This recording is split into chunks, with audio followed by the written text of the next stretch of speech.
Hello guys, मैं हूँ आपके सामने रचना कुमारी। आज मैं बात करने वाली हूँ कि लेसन प्लान किन किन लोगों को बनाने की ज़रूरत होती है और हम इसको क्यों बनाते हैं और उसका फ़ायदा क्या होता है। देखिए, तो मैं बताने वाली हूँ कि जो सीआईटीएस करने वाले जो बच्चे होते हैं, जो इंस्ट्रक्टर बनने के लिए जो सीआईटीएस की जाती है, उसमें क्या होता है, उनमें उनको लेसन प्लान बनाना होता है। चाहे वो कोई भी ट्रेड के हो, वेल्डर के हो, मशीनिस्ट के हो, टर्नर के हो, फिटर के हो, इलेक्ट्रीशियन के हो, तो उनको बनाने की ज़रूरत होती है, उनको बनाना पड़ता है। ठीक है। और दूसरी बात, जो अगर हमको अच्छे से टीचिंग करना सीखना है, टीचिंग करने का प्रोसेसिंग सीखना है बिल्कुल ही परफेक्टली, तो उसके लिए भी उनके लिए भी लेसन प्लान बहुत ही ज़रूरी होता है। तो मैं आपको ये पहले उसका फॉर्मेट बता देती हूँ कि फॉर्मेट होता कैसा है। ठीक है, तो देखिए आप, ये फॉर्मेट है इसका। ठीक है, और इसके एंड हो गया। ठीक है, अब इसमें सबसे पहले मैं आपको बताने वाली हूँ कि सबसे पहले आपका होता है लेसन प्लान। लेसन प्लान, फिर उसके बाद में आता है आपका नेम जैसे कौन बना रहा है, इसका नेम ऐड हो जाएगा। ट्रेड, जैसे कौन सी ट्रेड का है, एडमिटेशन नंबर हो जाएगा। ठीक है, यूनिट नंबर हो जाएगा, लेसन नंबर हो जाएगा, डेट भी हो सकता है। फिर इसका पॉइंट आता है, पहला पॉइंट प्रिपरेशन। प्रिपरेशन का मतलब होता है हिंदी में तैयारी करना। ठीक है, कि आपने किस चैप्टर के बारे में आपने तैयारी की है, किस चैप्टर को अपने आप को किस चैप्टर पे आपने मतलब आपने प्रिपेयर किया है, अपने आप को तैयार किया है।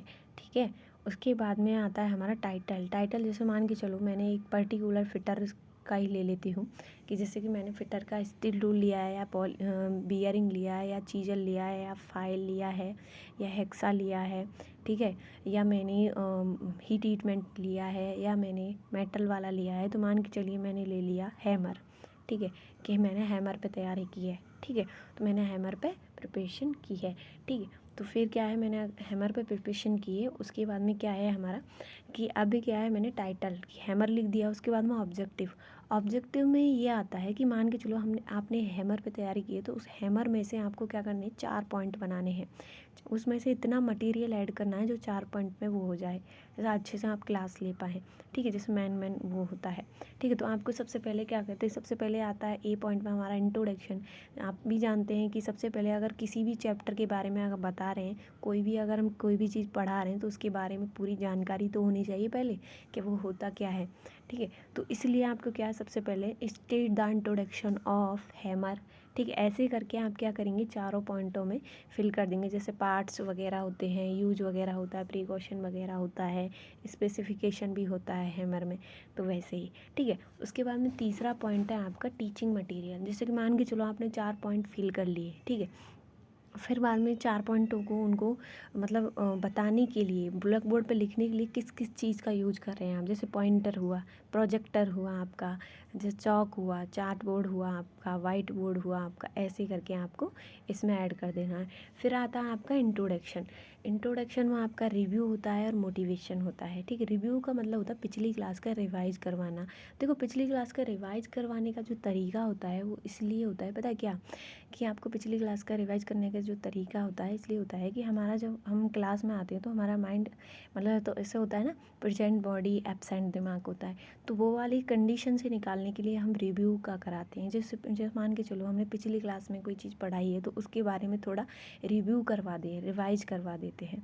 ठीक है, तो ऐसे करके, जैसे मान के चलो मैंने वर्नियर कैलिपर पढ़ा है, तो उसको पढ़ाने से पहले मैं वर्नियर कैलिपर के बारे में बताऊंगी कि मैंने उस दिन आपको वर्नियर कैलिपर पढ़ाया था और वर्नियर कैलिपर मैंने ये बताया था।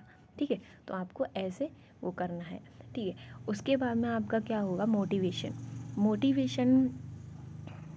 मोटिवेशन आपका क्या होता है कि मोटिवेशन 2 तरीके के होते हैं। एक को मतलब बहुत सारे मोटिवेशनल स्पीच वगैरह के अकॉर्डिंग हम मोटिवेट होते हैं, वो भी एक मोटिवेट होना ही है, प्रोत्साहित होना ही है।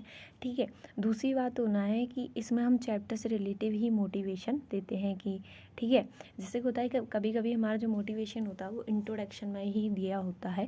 जैसे मान के चलिए कोई भी चैप्टर के बारे में पता हुआ होता है या उसमें लिखा हुआ होता है कि ये सब चैप्टर में जैसे कोई मेजरिंग इंस्ट्रूमेंट होते हैं, प्रेसिजन इंस्ट्रूमेंट होते हैं, कटिंग टूल होते हैं, वैसे ही। ठीक है, अब उसके बाद में दूसरा पॉइंट होता है हमारा प्रेजेंटेशन में क्या होता है, 3 पॉइंट होते हैं आपके। ऑब्जेक्टिव होता है, इन्फॉर्मेशन पॉइंट होता है, स्पोर्ट हिंट होता है। ओके, ऑब्जेक्टिव में आप क्या लिखेंगे, ऑब्जेक्टिव में आपको लिखना है इंट्रोडक्शन ऑफ, चारों पॉइंटों में से इंट्रोडक्शन ऑफ पार्ट्स। जैसे मान के चलो इंट्रोडक्शन ऑफ हैमर, ऐसे लिखना है। Introduction of part, introduction of specification, introduction of आपका प्रिकॉशन या यूज आप ऐसे लिख सकते हैं चारों पॉइंटों में, ठीक है। पूरा नहीं लिखना, स्टेट द इंट्रोडक्शन नहीं, पूरा नहीं लिखना, बस खाली जैसे मान के चलो तो आप ये सिंगल भी लिख सकते हैं, इंट्रोडक्शन हो गया, पार्ट्स हो गया, यानी 4 पॉइंटों को आपको प्रेजेंट करना होता है यहाँ, ठीक है। प्रेजेंटेशन का मतलब ये होता है, इन्फॉर्मेशन पॉइंट पे पूरा लिखना पड़ता है और आपको ऑब्जेक्ट में ऑब्जेक्टिव तरीके से ही लिखना है, जैसे introduction of hammer, parts of hammer, precaution of hammer, specification of hammer, ऐसे करके। अब आप मैं बताती हूँ स्पोर्ट हिंट। स्पोर्ट हिंट में क्या होता है, हमारा चार्ट आता है, दूसरी बात आपका फिगर भी आ जाता है, इसमें नोट्स भी आ जाते हैं, ठीक है। अब मेरा है, फिर उसके बाद में मेरा है एप्लीकेशन। एप्लीकेशन ये होता है कि जैसे आपने कितना मटेरियल उसमें पढ़ा है, आपको उसमें कितने मेन क्वेश्चन बन रहे हैं, ठीक है, वो हम इस क्वेश्चनिंग इसमें चारों क्वेश्चन बना के लिखते हैं, ठीक है। समरी का मतलब होता है समराइज करवाना, ठीक है। जैसे हमने जितना भी पढ़ा है उसको एक बार और समराइज करवा दिया जाए, जैसे introduction, part, use, specification, type, जो भी, ठीक है। उसके बाद होता है टेस्ट। देखो टेस्ट का मतलब होता है उनको टेस्टिंग टेस्ट करना कि उन बच्चों के कितने समझ में आया, कितने समझ में ना आया, यानी ऐसे कितने बच्चे हैं जिनको परफेक्टली समझ में आया है या नहीं आया, या ऐसे कितने बच्चे हैं जिनको समझ में आया था या नहीं आया, ठीक है। तो ये मतलब अपने आप को भी जानना ज़रूरी होता है कि मैंने, जैसे मान के चलिए आपने 50% पढ़ाया या 100% पढ़ाया, ठीक है। तो मान के चलिए आपने 100% पढ़ाया और आपका 50% बच्चों के समझ में आ गया, ठीक है। तो आपका ये आइडिया लग जाएगा कि कितना समझ में आ गया और आपको किस और तरीके से आपको पढ़ाना है जिससे बच्चों के समझ में आ जाए, ठीक है। तो ओरल टेस्ट होता है ना, वैसे ही आप करके वहाँ पे देखते हैं क्लास में बच्चों से, ठीक है। उसके बाद में होता है हमारा टाइटल, असाइनमेंट होता है, सॉरी असाइनमेंट में क्या होता है कि जैसे हमारी क्लास हमने स्टार्टिंग मतलब हमने पढ़ाना मतलब कंप्लीट हो गया हमारा पढ़ाना, तो फिर बाद में हम क्या करते हैं, पढ़ाने के जब हमारा पढ़ाना ख़त्म हो जाता है तो उसके बाद हम उनको मतलब वर्क देते हैं, ठीक है। होमवर्क जिसको बोलते हैं वही असाइनमेंट होता है, ठीक है। फिर होता है हमारा title of lesson number, lesson each, ठीक है।